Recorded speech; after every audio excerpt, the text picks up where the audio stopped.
Hello students, welcome to global online classes. तो आज हम सीटेट एग्ज़ाम जो कि जुलाई में होगा उसके लिए एक्सपेक्टेड एमसीक्यूज़ हम इन्वायरमेंटल स्टडीज़ यानी पर्यावरण अध्ययन, इसमें सब टॉपिक है environmental pollution and its control.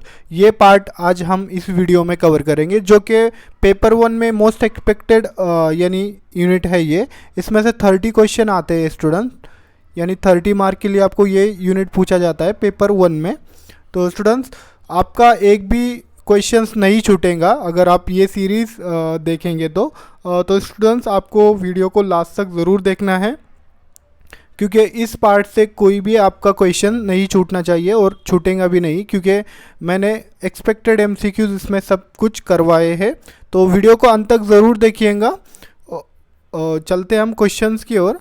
तो स्टूडेंट्स, इससे पहले मैं आपको बता देना चाहता हूँ कि पेपर 1 एंड पेपर 2 के लिए यहाँ पर हमने कोर्सेज लॉन्च किए हैं। इसमें आपको डेली वीडियो लेक्चर्स मिलेंगे, देन रिवीजन शॉर्ट नोट्स आपको इसमें प्रोवाइड की जाएंगे, 50+ मॉक टेस्ट अवेलेबल है इसमें, then most expected MCQs, then previous year question वगैरह हमने एमसीक्यूज़ क्वेश्चन बैंक में इंक्लूड किए हैं, तो ये भी आपको यहाँ पर मिलेगा। देन पर पेपर फीस जो है इसका 2000 फीस है, यानी पेपर 1 या फिर पेपर 2 ही लेते हो तो 2000 फीस है, और अगर आप कंबाइन दोनों भी लेते हो तो 3000 उसका फ़ीस है दोनों पेपर के लिए। तो स्टूडेंट्स, इस नंबर पर आप कांटेक्ट कर सकते हो और कोर्स को ज्वाइन कर सकते हो। तो चलते हैं हम हमारे टॉपिक के ओर। तो स्टूडेंट्स, ये है इन्वायरमेंटल स्टडीज़ का पूरा इम्पॉर्टेंट टॉपिक जो कि हमने फर्स्ट एंड सेकेंड ये कवर किया है। अभी हम थर्ड पर क्वेश्चंस देखेंगे, environmental pollution and its control. Then जो 3 रिमेनिंग है ये भी हम कवर करेंगे नेक्स्ट वीक में। तो इस तरह से स्टूडेंट्स चलते हम हमारे क्वेश्चंस की ओर। हमारा फर्स्ट क्वेश्चन है ozone depletion is cause due to increase in the level of, यानी किस में इंक्रीज़ होता है लेवल, किस में इंक्रीज़ होता है जब ओजोन लेयर डिप्लेशन होता है, यानी उसको खतरा होता है, वो डिप्लेशन होता है। यानी डिप्लेशन यानी क्या, यानी ख़त्म होना, डिप्लेशन यानी ख़त्म होना। तो इस तरह से स्टूडेंट ओजोन लेयर ये स्ट्रेटोस्फीयर में मौजूद होता है। मैं आपको पहले ओजोन लेयर का थोड़ा बता देता हूँ। ओजोन लेयर स्ट्रेटोस्फीयर में होता है। स्ट्रेटोस्फीयर क्या है ये, जो कि ज़मीन से 15 से 10 किलोमीटर के दूरी पर एक लेयर होता है जिसे स्ट्रेटोस्फीयर कहा जाता है। उसी में ये ओजोन लेयर होता है, जो कि सनलाइट जो है, सनलाइट में से अलग अलग रेज़ यहाँ पर आती है, जैसे कि यूवी लाइट जो कि इंसान ह्यूमन के लिए ख़तरा होता है। यूवी लाइट, उससे स्किन कैंसर देन और बहुत सारी बीमारियाँ होती है। तो ओजोन लेयर ये जो है ये आने नहीं देता, ये रिफ्लेक्ट हो जाती है, ये रेस रिफ्लेक्ट हो जाती है, और जो यानी हमारे लिए अच्छी है वही रेस यहाँ पर ज़मीन पर आती है। ये ओजोन लेयर का काम होता है स्टूडेंट्स। तो स्टूडेंट्स, वो किस वजह से यानी डिप्लेट हो रहा है यानी ख़त्म हो रहा है वो देखेंगे हम। उसका ऑप्शन, राइट ऑप्शन क्या है वो देखेंगे। ऑप्शन ए है water vapour, then oxygen, then chlorofluorocarbon, यानी इसका फार्मूला CFC है, देन कार्बन मोनोऑक्साइड। तो स्टूडेंट्स, वाटर वेपर से तो आपको पता है, वाटर वेपर से तो नहीं होगा, देन ऑक्सीजन से भी नहीं होगा, क्लोरोफ्लोरोकार्बन एंड कार्बन मोनोऑक्साइड, इसमें से ही हमारा एक आंसर है। तो स्टूडेंट्स, इसका राइट ऑप्शन क्या है, क्लोरोफ्लोरोकार्बन। क्लोरोफ्लोरोकार्बन से ओजोन लेयर का डिप्लेशन हो रहा है, यानी उसको होल वगैरह पड़ रहे हैं और वो टूट रहा है, ओजोन लेयर वो टूट रहा है। इस तरह से स्टूडेंट्स, ये जो क्लोरोफ्लोरो CFC जो है ये किस में यूज़ किया जाता है, एयर कंडीशन जैसे कि AC वगैरह हुआ, देन रेफ्रिजरेटर जो कि फ्रिज में मौजूद होता है। जो CFC ये डायरेक्टली ओजोन CFC ये जाकर ओजोन से रिएक्शन करता है, देन क्लोरीन एटम जो है ये फ्री हो जाते हैं और ओजोन लेयर वो डिप्लेट होता है। इस तरह से वो रिएक्शन यानी बहुत फास्ट रिएक्शन ये करता है, और ये क्लोरोफ्लोरोकार्बन जो है ये डायरेक्टली गैस ये निकलता है तो ऊपर ही जाता है। तो इस तरह से स्टूडेंट्स ओजोन लेयर का डिप्लेशन हो रहा है। आपको समझ आया होगा कि ओजोन लेयर क्या है और इससे यानी बेनिफिट क्या है ओजोन लेयर से, और ये इसको किससे खतरा है, ओजोन लेयर को किससे खतरा है, जैसे कि क्लोरोफ्लोरोकार्बन से इसको खतरा है। तो इस तरह से ऑप्शन सी हमारा राइट है, क्लोरोफ्लोरोकार्बन। हमारा नेक्स्ट क्वेश्चन है, तो स्टूडेंट्स नेक्स्ट क्वेश्चन है हमारा, nitrogen oxide effects human health. Students आपको पता होगा नाइट्रोजन ऑक्साइड ये ह्यूमन के लिए बहुत ही खतरनाक यानी केमिकल होता है। नाइट्रोजन ऑक्साइड गैस होती है ये नाइट्रोजन ऑक्साइड। स्टूडेंट्स इससे क्या होता है वो देखेंगे हम। causing irritation to the eyes and skin, then aggravating asthma problem, then decreasing blood's ability and transport oxygen, then none of the above। तो इसका राइट ऑप्शन क्या है, एग्रीवेटिंग अस्थमा प्रॉब्लम। तो स्टूडेंट्स नाइट्रोजन ऑक्साइड से जो है asthma का problem होता है, ब्रीदिंग में प्रॉब्लम होता है, यानी सांस लेने में हमको इससे प्रॉब्लम होता है, सांस लेने में हमको इसका प्रॉब्लम होता है। नाइट्रोजन ऑक्साइड किसी के कांटेक्ट में आ गया तो उसको चाहिए कि इमरजेंसी रूम में चले जाए या फिर नज़दीक के हॉस्पिटल वगैरह में वो जल्द से जल्द चले जाए, क्योंकि यहाँ पर सांस लेने में तकलीफ होती है, यानी सांस रुकने की भी चांसेस होते हैं। इस तरह से ये बहुत हज़ार्डस होता है हमारे लिए, इंसान के लिए, नाइट्रोजन ऑक्साइड। तो इस तरह से स्टूडेंट्स इसका राइट ऑप्शन है एग्रीवेटिंग अस्थमा प्रॉब्लम, यानी ब्रीदिंग जो है यानी सांस लेने में हमको तकलीफ होती है, इस तरह से अस्थमा भी इससे होता है। इस तरह से इसका राइट ऑप्शन है एग्रीवेटिंग अस्थमा। हमारा नेक्स्ट क्वेश्चन है,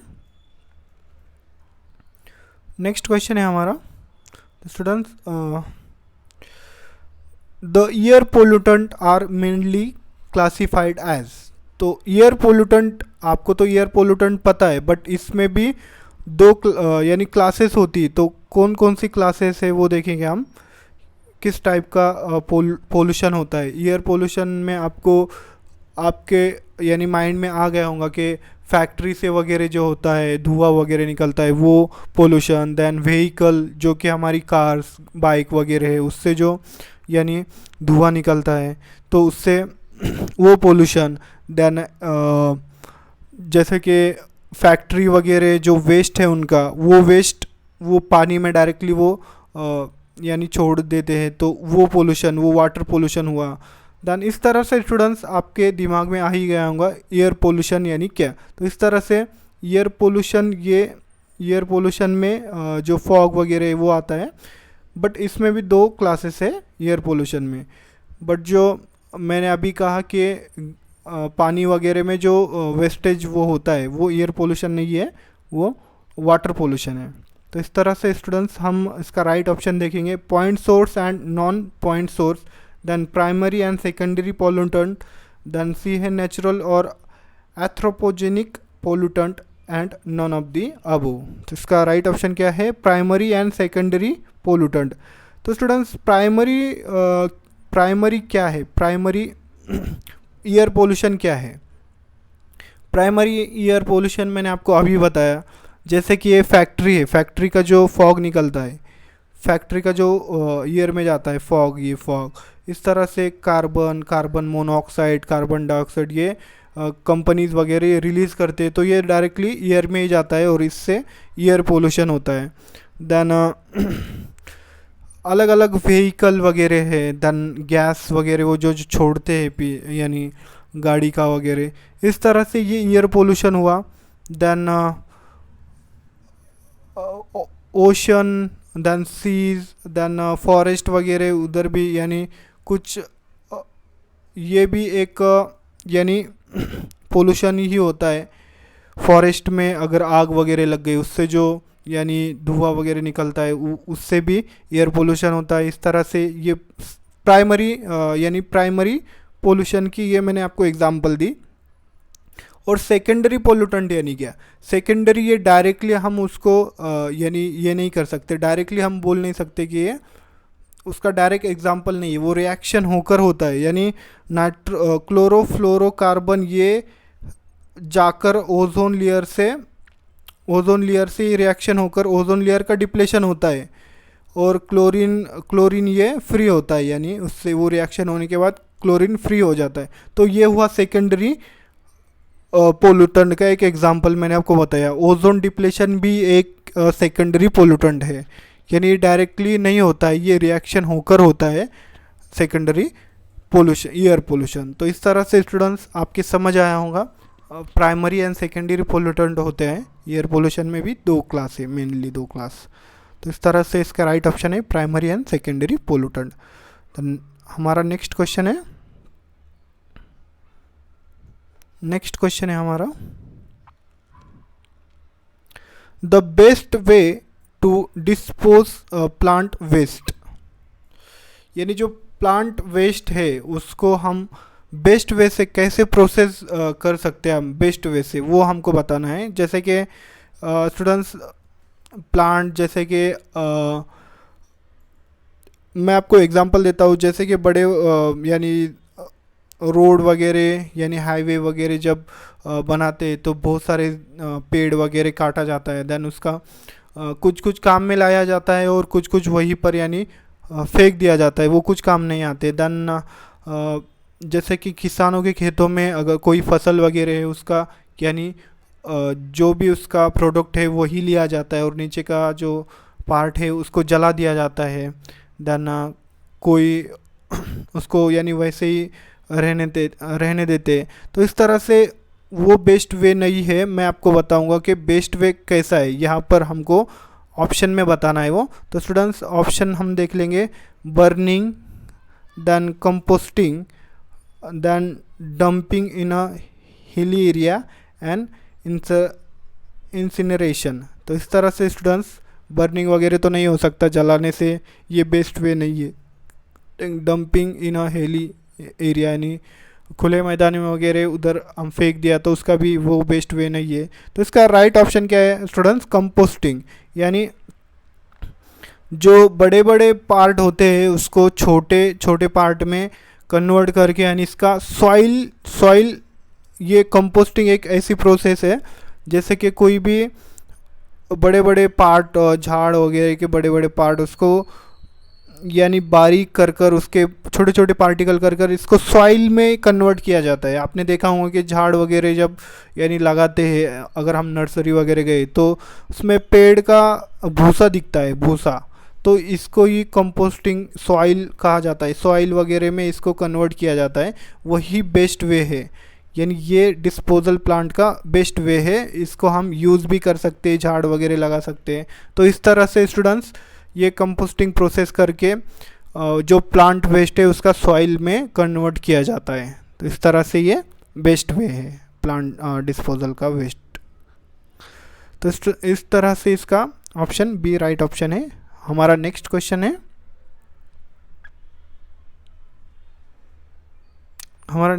है, students, which of the following is not a major greenhouse gas. Major greenhouse gas नहीं है, कौन सी गैस नहीं है वो देखेंगे हम। ऑप्शन ए है carbon dioxide, then methane, then water vapour, then calcium carbonate. तो इस तरह से हमने carbon dioxide, methane, water vapour ये जो है ये मेजर गैसेस है ग्रीन हाउस के, ये मेजर गैसेस है। यानी जब सूरज की रोशनी जब ज़मीन पर पड़ती है तो रिएक्शन वगैरह होकर तो इस तरह से carbon dioxide, then methane, water vapour ये ऑटोमेटिकली ये जनरेट होते हैं, तो इसे ग्रीन हाउस गैसेस कहा जाता है। और कैल्शियम कार्बोनेट जो है ये इसका राइट ऑप्शन है, ये मेजर गैस नहीं है ग्रीन हाउस का, ये यानी जनरेट नहीं होता है, कैल्शियम कार्बोनेट नहीं होता है ग्रीन हाउस में। तो इस तरह से students calcium carbonate is not a major greenhouse gas. इस तरह से हमारा नेक्स्ट क्वेश्चन है, हमारा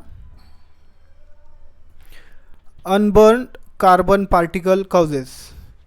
जैसे कि स्टूडेंट्स अनबर्न कार्बन पार्टिकल जो है, जैसे कि वेस्ट वगैरह होता है उसका यानी उसको बर्न किया जाता है और कुछ पार्ट जो है डिस्पोजल का जो वेस्ट वगैरह है उसका वैसा ही रह जाता है और ऐश में यानी जो राख वगैरह होता है ऐश में वो हवा में घुलकर उड़कर यानी वो पार्टिकल अलग अलग बीमारी वगैरह यानी कॉज उसको ह्यूमन बीइंग से खतरा होता है। इस तरह से स्टूडेंट्स क्या होता है उससे वो देखेंगे हम।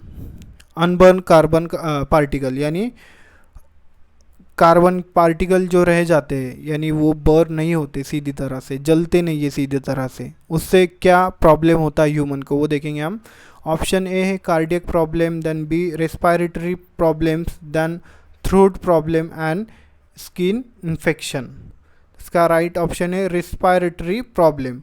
ये डायरेक्टली जो अनबर्न कार्बन पार्टिकल जो है ये हम जब सांस वगैरह लेते हैं तो यानी नाक से वगैरह अंदर जाकर ये हमारे रेस्पिरेटरी सिस्टम को ये यानी इफ़ेक्ट करते हैं। तो इस तरह से इसका राइट ऑप्शन क्या है, ऑप्शन बी, रेस्पिरेटरी प्रॉब्लम होता है इससे, अनबर्न पार्टिकल से, कार्बन पार्टिकल से। नेक्स्ट क्वेश्चन है हमारा